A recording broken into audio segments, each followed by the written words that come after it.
ব্ৰহ্মপুত্ৰৰ তীব্ৰ খহনীয়া ইতিমধ্যে বৰপেটাৰ চেঙ্গা নিচিন্ন হোৱাৰ পথত আৰু এই নিচিন্ন হোৱাৰ পথৰ ফলতে ইতিমধ্যে আতংকিত হৈ পৰিছে গয়া ৰাইজে। ফলস্বৰূপে তেওঁলোকে এতিয়া নেদেখাজনৰ ওপৰত হাত উঠাই তেওঁলোকে খহনীয়া প্ৰতিৰোধৰ বাবে তেওঁলোকে দুৱা প্ৰাৰ্থনা জনাইছে, মোনাজাত কৰিছে। মোৰ সহযোগীজনক ইয়াৰ কিছুমান পৰিৱেশ দেখুৱাবৰ কাৰণে মই অনুৰোধ জনাম। নিশ্চয়কৈ ক'ব লাগিব চেঙ্গাৰ পৰা গুৱাহাটী সংযোগী যি পকীপথ, ইতিমধ্যে পকীপথ ব্ৰহ্মপুত্ৰৰ তীব্ৰ খহনীয়াই তছনছ কৰি পেলাইছে। ইতিমধ্যে ব্ৰহ্মপুত্ৰৰ বুকুত নিচিন্ন হোৱাৰ পথত কেইবাখন গাঁৱলৈ ইতিমধ্যে ভাবুকি কঢ়িয়াই আনিছে, কিন্তু তৎসত্ত্বেও কিন্তু ব্ৰহ্মপুত্ৰৰ যিয়ে খহনীয়া ৰোধ হোৱা নাই। ইতিমধ্যে জলসম্পদ বিভাগৰ পৰাও কিন্তু অঞ্চলটোলৈ কোনো এটা খবৰ ল'বলৈ কিন্তু তেওঁলোকে আহৰি পোৱা নাই, যাৰ ফলত গয়া ৰাইজে এতিয়া ইতিমধ্যে তেওঁলোকে নিদ্ৰা হৰণ হৈছে। চকুৰে তেওঁলোকে ধোৱা কোৱা দেখিছে, তেওঁলোকে কি কৰিব কি নকৰিব তেওঁলোকে কিন্তু বাদ পোৱা নাই। মোৰ সহযোগীজনক ইয়াৰ কিছু পৰিৱেশত দেখাৰ পিছত নিশ্চয়কৈ ক'ব লাগিব স্থানীয় এজন গয়া আছে, তেওঁৰ ওচৰত যাম আৰু তেওঁৰ পৰা সুধিম ইয়াৰ পৰিৱেশৰ কথা। দাদা কি ক'ব, এই যে খহনীয়া ইতিমধ্যে পকী গৌৰৱ তিনি পকীপথ ব্যস্ত পকীপথ খহাই লৈছে ব্ৰহ্মপুত্ৰৰ পাৰত, আৰু শেহতীয়া কৰি আপোনালোকে এই খহনীয়া প্ৰতিৰোধত আপোনালোকে নেদেখাজনৰ ওচৰত হাত উঠাই দোৱা কৰিছে, কি ক'ব? হয়, আমি আল্লাহৰ ওচৰত নেদেখাজনৰ ওচৰত আমি দোৱা মাগিছোঁ। তাৰ কাৰণ আমি প্ৰটেকশ্যন দিব পৰা নাই। বহুত গছ গছনি কাটি দিছোঁ, বাঁহ পেলাইছোঁ, পাৰ্কোবাইন লগাইছোঁ, কিন্তু কোনো প্ৰতিৰোধ হোৱা নাই।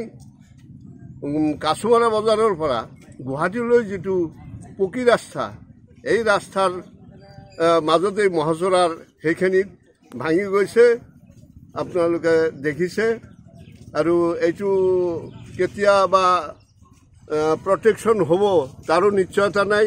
আমি ৰাইজেই বাঁহ কাটিছোঁ আৰু প্ৰটেকশ্যনৰ ব্যৱস্থা কৰিছোঁ, আৰু এই নদী প্ৰতিৰোধ হ'ব নে নাই তথাপিও ক'ব নোৱাৰোঁ। গতিকে আমি আল্লাহৰ ওচৰত গাঁৱৰ ৰাইজে আৰু স্কুল মাদ্ৰাছাৰ ল'ৰাবিলাকে আমি খতম পৰিছোঁ আৰু দোৱা কৰিছোঁ যাতে আল্লাহে আমাৰ এই নদীৰ গৰাখহনীয়াৰ পৰা ৰক্ষা পৰে। এই যে খহনীয়া হৈ আছে, হয়, খহনীয়া খবৰ ল'বলৈ স্থানীয় বিধায়ক বা তেনেকৈ জলসম্পদ বিভাগৰ পৰা কোনোবা আহিছিল নেকি? আমাৰ স্থানীয় বিধায়ক আশৰাফুল হুছেইন আহিছিল, এটা আশ্বাস দিছে, কিন্তু জলসম্পদ বিভাগ পীযুষ হাজৰিকা জলসম্পদ মন্ত্ৰী, কিন্তু তেখেতে অহা নাই বা তেখেতৰ কোনো মানুহো আমাৰ ইয়াতে পঠোৱা নাই। এই যে আপোনালোকে বাহিৰে প্ৰতিৰোধৰ ব্যৱস্থা কৰিছে, এইটো আপোনালোকে পকেটত ধন না চৰকাৰী বা বিধায়কে? এইটো পকেটৰ ধন দি এইটো প্ৰতিৰোধৰ ব্যৱস্থা কৰিছোঁ। বিধায়কে কি আশ্বাস দিছে? বিধায়কে আশ্বাস দিছে, বিধায়কে প্ৰতিৰোধ কৰিব বুলি আশ্বাস দিছে, প্ৰতিশ্ৰুতি দিছে। আপুনি চৰকাৰক কি ক'ব, যিহেতু দীৰ্ঘদিনৰ পৰা এই খহনীয়া অব্যাহত আছে, চৰকাৰক কি ক'ব?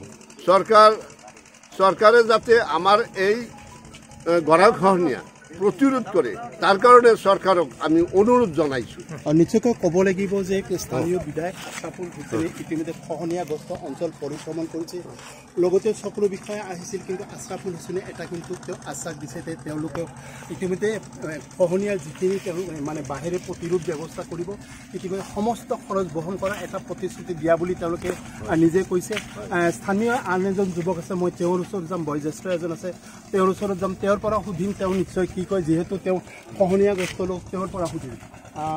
দাদা কি কয়, এই যে খহনীয়া হৈ আছে দীৰ্ঘদিনৰ পৰা খহনীয়া আছে, আমাৰ এইটো সন্তলি গুৱাহাটী সংযোগী কাছুমাৰা বজাৰৰ পকী ৰাস্তা বহুদিন হ'ল। এতিয়া ৰাস্তাটো আজি আমাৰ 15 বছৰ আগতে প্ৰায় হৈছে। ৰাস্তাটো আমাৰ যাতায়াত ভাল আছিল। ইতিমধ্যে এইবাৰ শেহতীয়াকৈ ভাদ্ৰ মাহৰ লাষ্টৰ বানপানীত আমাৰ এই ৰাস্তাটো হঠাৎ ছিঙি গ'ল। ৰাস্তাৰ আমাৰ যাতায়াতৰ কাৰণে বিৰাট অসুবিধা হৈ গৈছে, আৰু মানুহ যিখিনি অৱস্থা হৈছে ভয়ানক অৱস্থা হৈছে। যিখিনি অৱস্থা হৈছিল আমি মানুহ আমাৰ এই অঞ্চলৰ আমাৰ ভবি ঠিকাদাৰ ঘৰৰ পৰা আনকি আমাৰ কাছুমাৰা বজাৰলৈ, বজাৰখন যাওঁ যাওঁ অৱস্থা চিন্তাত হৈ আছে। মানুহবিলাকে ৰাতি দিনে টোপনি নাই, কি হয় কি নহয়। ইতিমধ্যে আমাৰ চেঙ্গা সমষ্টিৰ বিধায়ক আশৰাফুল হুছেইন বানপানীৰ সময়ত এটা আহিছিল, কাছুমাৰা বজাৰত এখন দলং এটা দাবি গৈছিল, তেতিয়া আহিছিল, মই মাতিছিলোঁ, আমালোকে মাতিছিল, আহি দেখা গৈছিল। গড় কাপ্তানি বিভাগৰ মানুহ আহিছিল, বৰ্তমান জলসিঞ্চন বিভাগৰ মন্ত্ৰীৰ ফালৰ পৰা মানুহ সেনেকৈ অহা নাই। গতিকে আমি আশা কৰোঁ যে অতি সোনকালে আমাৰ এইখন ৰাস্তা পানী যদি কমি যায়, আমাৰ কাছুমাৰা বজাৰৰ পৰা সন্তলিলৈ যোৱা ৰাস্তাটো অতি সোনকালে আমাৰ মাননীয় বিধায়ক আশৰাফুল ডাঙৰীয়াই আমার জলসিঞ্চন বিভাগের মন্ত্রী মাতি আনি আমার এই দুরবস্থা দেখায় যাতে দেখে তেখেতে দেখি আমার রাস্তাটো বুঝলা এইটি আমার সরকারের অনুরোধ জানাইছি। এই যে আপোনালোকে ৰাস্তা খহাই গৈছে, আপোনালোকে যোগাযোগ ৰাখিব পাৰিছে নে? গুৱাহাটীলৈকে যাব না যোগাযোগ হওয়া নাই, এটা আমাৰ গাড়ি মোটৰ বন্ধ হয়ে আছে বৰ্তমান।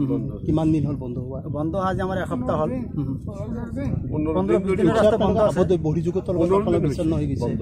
বিচ্ছিন্ন হৈ গৈছে, গাড়ি মোটৰ যাব নোৱাৰে, মানুহ চলাচল কৰিব নোৱাৰে। নিশ্চয়কৈ ক'ব লাগিব তেওঁলোকে বহিৰ্যুগতৰ লগত ইতিমধ্যে তেওঁলোকৰ যোগাযোগ বিচ্ছিন্ন হৈছে।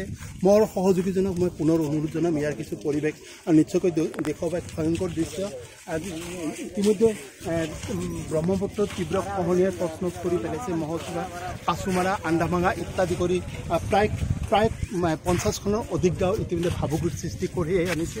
মই সহযোগীজনক পুনৰ আন এজন লোকৰ ওচৰত যোৱাৰ কাৰণে মই অনুৰোধ জনাম। নিশ্চয়কৈ তেওঁলোকৰ মনৰ কথা জানিম, তেওঁলোকে কি কয়। যিহেতু স্থানীয় কেইবাজন লোক ইয়াতে আছে, মই তেওঁৰ ওচৰত যাম। তেওঁলোকে কি কয়, যিহেতু আতংকিত হৈ আছে তেওঁলোকে গয়াৰ যে দাদা কি ক'ব, এই যে খহনীয়া হৈ আছে কিমান দিনৰ পৰা, আৰু স্থানীয় বিধায়কে বা তেনেকৈ জলসম্পদ বিভাগৰ পৰা কোনোবা আহিছে নাই? এই খহনীয়াটো আমাৰ 15 দিন ধৰি হৈ আছে, কিন্তু সেই খহনীয়াই তাৰমানে আমাৰ এটা ভাবুকিৰ সৃষ্টি কৰিছে। আৰু আমাৰ চেঙা সমষ্টিত 2টা বৃহৎ বজাৰ আছে,